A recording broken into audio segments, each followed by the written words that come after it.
आणि हे फराली पॅटीस आणि त्यासोबत त्याची चटणी देखील केली आहे बघा, काय मस्त दिसते। चला, आणि पॅटीसही बघा काय मस्त कुरकुरीत झाले। आहा, वाह क्या बात है। मस्त होतात, एकदम क्रिस्पी होतात, स्टफिंग हे भरभरून आहे। पटकन रेसिपी सुरू करू। नमस्कार, मी मधुरा, मधुराज रेसिपी मराठीमध्ये तुम्हा सर्वांचं खूप खूप खूप मनापासून स्वागत। आज आपण उपवासाची कचोरी कशी बनवायची ते बघणार आहोत। अतिशय साधी सोपी मेथड आहे। हाताखालीचं साहित्य उपलब्ध असतं त्यात बनवून तयार होते। आणि मुख्य म्हणजे ना, बाहेर तुम्ही फराली पॅटीस किंवा कचोरी खाताना उपवासाची त्याचं कोटिंग मऊ मऊ असतं, तसे नाही, आपण अगदी खस्ता खस्ता आवरणाची कोटिंगची ही कचोरी बनवणार आहोत, कुरकुरीत। तर अशाच मस्त कुरकुरीत झणझणीत आणि चमचमीत रेसिपीसाठी यूट्यूबवर मधुराज रेसिपी मराठीला पटकन सबस्क्राईब करा। तर आता याचं कोटिंग तयार करूया। कोटिंग तयार करण्यासाठी काय करायचं, अर्धा कप घ्यायची वरई, वरईला म्हणतात भगर, उपवासाचे तांदूळ, हिंदीमध्ये समा चावल, असं वेगवेगळे नावं त्याला आहेत। अर्धा कप वरई आहे तर पाव कप यामध्ये साबुदाणा। झाकण लावूयात आणि मिक्सरमध्ये याची छानपैकी एकदम पीठच तयार करायचं, भरड नाही काढायची, मस्त असं फाईन सुपर फाईन पीठ तयार करायचं। चला, हे तयार पीठ आपण काढूयात एका बाउलमध्ये किंवा डिशमध्ये। तुम्ही बघू शकाल एकदम असं बारीक दळलं गेलेलं आहे।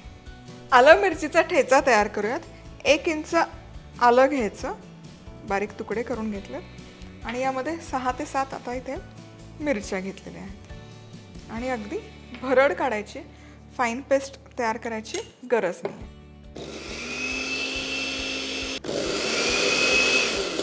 भरड देखील तयार आहे। चला, आता आपण आहे ना याचं कोटिंग तयार करूयात। पीठ तयार झालंय। उकडलेला बटाटा छान असा किसून घ्यायचा, मॅश नाही करायचं, शक्यतो किसून घ्यायचा, म्हणजे काय होतं ना, त्याच्या गुठळ्या नाही राहत बटाट्याच्या।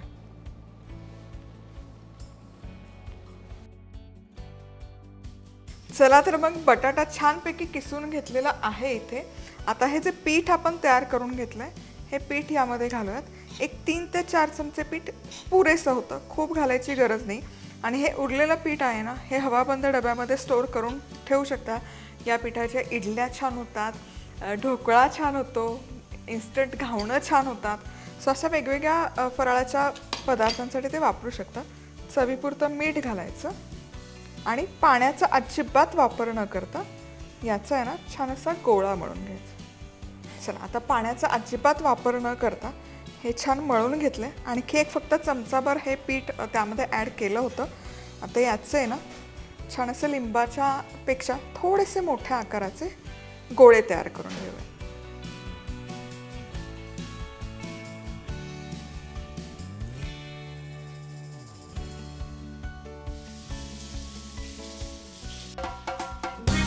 अशाच मस्त चमचमीत आणि झणझणीत रेसिपीजसाठी मधुराज रेसिपी मराठीला सबस्क्राईब करा आणि त्याचबरोबर बेल आयकॉनवरही क्लिक करा।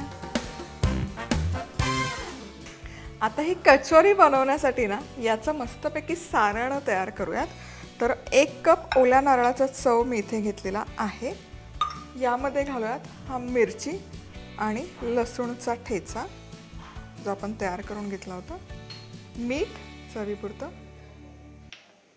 काजूचे तुकडे, बेदाणे, थोडंसं मिरपूड, साखर, कोथिंबीर उपवासाला खात नाही पण फराली पॅटीस जेव्हा आपण घेतो ना त्यामध्ये बऱ्याचदा कोथिंबीर असते म्हणून मी घालते। आणि आज उपवास नाही मला, नका घालू, तुम्ही उपवासाच्या दिवशी करत असाल कोथिंबीर नका घालू। आता लिंबाचा रस, आणि या मिश्रणाला आहे ना छान असा एकसंधपणा यावा यासाठी हे जो बटाटा आपण उकडून घेतला होता त्यातला थोडासा बटाटा मी इथे ठेवला होता बाजूला। यामुळे काय होतं ना, सारणला आहे ना ते छान बाइंडिंग येतं आणि मग पॅटीस किंवा कचोरीमध्ये भरताना सोपं जातं। आता हे बटाटा छान यामध्ये मिसळून घेऊयात असं। चला, हे सारण तर मस्तपैकी बनवून आहेत तयार। आता याचे पण काय करायचे, लहान लहान आकाराचे असे छान गोळे तयार करून घ्यायचे, जेणेकरून कचोरीमध्ये भरताना हे सोपं जाईल। चला आता कचोरी तयार करूयात. तर हे जे आपण आधी बॉल्स तयार केले ते घेऊयात. हाताला हलकंसं पीठ लावूयात. हे जे तयार केलं तो उपवासाचं तेच, जेणेकरून हे हाताला आहे ना चिकटणार नाही. याचा एक उंडा तयार करूयात. हे सारण छानपैकी यामध्ये स्टफ करूया. तुम्ही बघू शकाल भरपूर सारण झालेलं आहे. आणि पुन्हा थोडंसं पीठ घ्यायचं चमचाभर आणि हा गोळा आहे ना या पिठातच कोट करायचा, जेणेकरून मग ते चिकटणार नाही. हे बघा. आणि तळतानाही हे कोटिंग सुरेख दिसतं. फार नाही, अगदी थोडंसं, एक अर्धा चमचा पण कोटिंग पुरेसं होतं.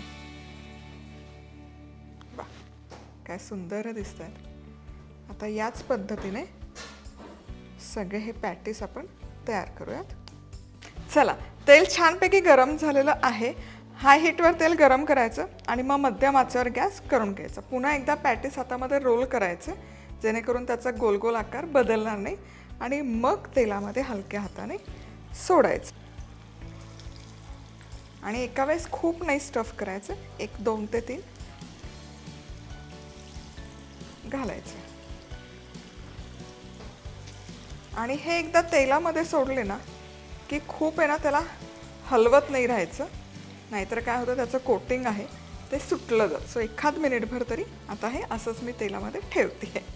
आता एक बाजू हलकीशी तळून झाली असं वाटलं की हे उलटवायचे आणि वरची बाजू पण छान तळून घ्यायची.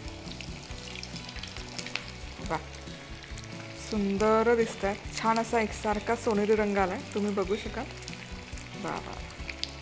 आता हे सगळ्या बाजूने असं मस्तपैकी तळून घेऊया. चला तर मग फराली पॅटीस मस्तपैकी तळून झालेलं आहे. तुम्ही बघू शकाल काय जबरदस्त दिसतंय. रंग आणि क्रिस्प भन्नाट आलेला आहे. एकदम कुरकुरीत बनतात हे पॅटीस. आता हे काढूयात टिश्यू पेपरवर.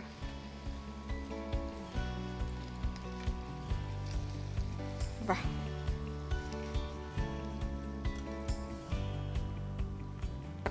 आणि आता इथे पुढच्या पॅटीसची पण बॅच तळायला घालते मी. चला, इथे आपले पॅटीस आहेत ना छानपैकी असे तळून होत आहेत.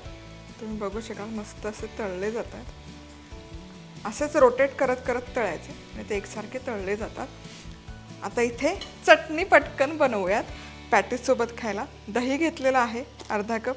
यामध्ये आपलंच मधुराज रेसिपीचं लाल तिखट, बॅडगी मिरची पावडर, रंग सुरेख येतो आणि तो पदार्थ अजिबात पातळ नाही, त्यामुळे थोडं जास्त घातलं काही हरकत नाही. चवीपुरतं मीठ, जरा जास्त साखर घालायची, 1 चमचाभर साखर. हे ना छान आधी एकजीव करून घेऊया. ही चटणी आमच्या घरात ना खूप आवडते वड्यांसोबत, कचोरीसोबत. आणि आता यामध्ये भाजलेला शेंगदाण्याचा कूट घालायचा, एखाद दुसरा चमचा. क्या बात. सो पॅटीसही आपले तयार झालेत आणि चटणी पण पॅटीस सोबत खाण्यासाठी तयार आहे की नाही. छान रंगही सुरेख आलेला आहे. वा, चला हे पॅटीस तळून तयार होत आहे. जबरदस्त दिसतंय. आणि पुन्हा भेटूयात अशाच छान छान रेसिपी सोबत. तोवर मस्त राहा, खुश राहा, आनंदी राहा. सगळ्यात महत्त्वाचं खात राहा. पॅटीसही बघा काय मस्त कुरकुरीत झालेत. आ हा हा.